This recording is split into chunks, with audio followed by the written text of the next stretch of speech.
В това филмче ще си покажем как се правят настройките на шара. Намираме се в главното меню и отиваме на настройки. Настройките по принцип са така направени, че може направо програмата да се ползва за снимане.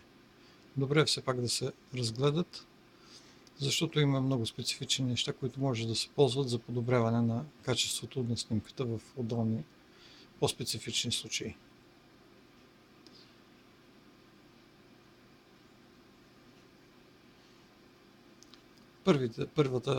Първият начин е вид наблюдение. Видът на наблюдението има три вида.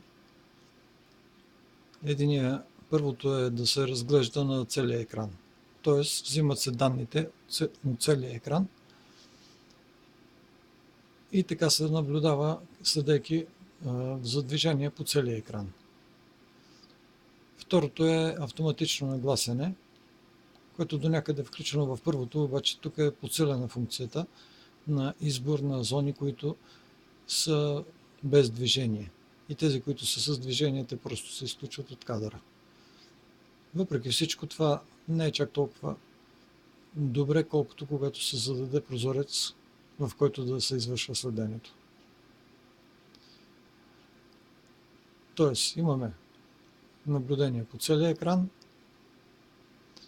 автоматично избиране на зони за следене, т.е. автоматично избиране на зоните, където няма движение и там се прави следенето, и задаване на прозорец, в който се следи за движение. Прозорецът се задава последния начин. Влизаме вътре, появява се съобщение за начина на работа с това меню, задаването на прозорец. Първото трябва да се направи снимка на обекта, за да се определи прозореца.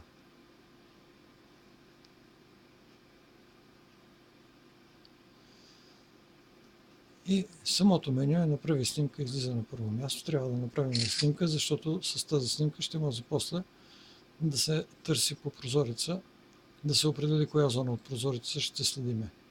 Можем да преместим прозореца наляво, избираме на горен ляв ъгъл и избиране на долен десен ъгъл. При избирането на горния ляв ъгъл се получава такова изображение. Ние в това изображение може да движиме курсора, така че да изберем коя зона ще ни хареса. Със средния бутон фиксираме тази точка и отиваме на избор на долна точка, на долен ляв ъгъл, на долен десен ъгъл. И съответно с клавишите за курсорите, за движение на курсорите, може да определим къде ще се намира долната десна точка. След като определим мястото и я фиксираме, ние вече с това сме определили прозореца къде ще се намира. Има още една функция, премести прозорец, която може да се използва, за да се измести прозореца на определеното място, където искаме точно да бъде мястото за гледане. Когато искаме да следим някакъв обект, ние така може да го очертаем и да следим само в тази област, с което до известна степен увеличаваме и скоростта на работа.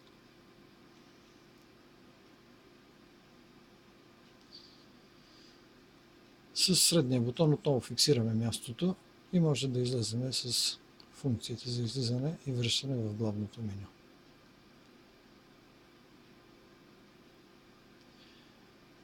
Другото интересно на настройки, второто меню, е ниво на аларма.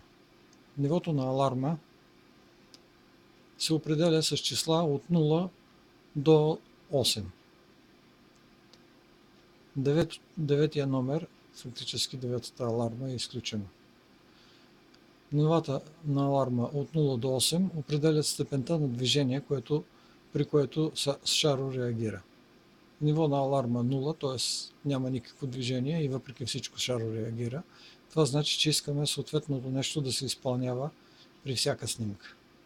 Разбира се, това нещо не е хубаво да бъде за звънене. За изпълнение при всяка снимка е добре да е, например, запис на снимки.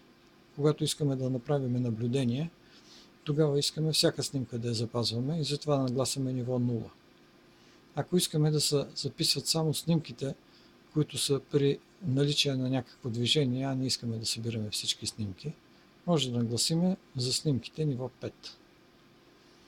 За звъненето също може да нагласиме позвъняване с първи сигнал, може да нагласиме 5, позвъняване с втори звънец може да нагласиме някое по-високо число, 7 или 8. Първият звънец е съвсем тих, той е само за предупреждение и просто така за тихо позвъняване.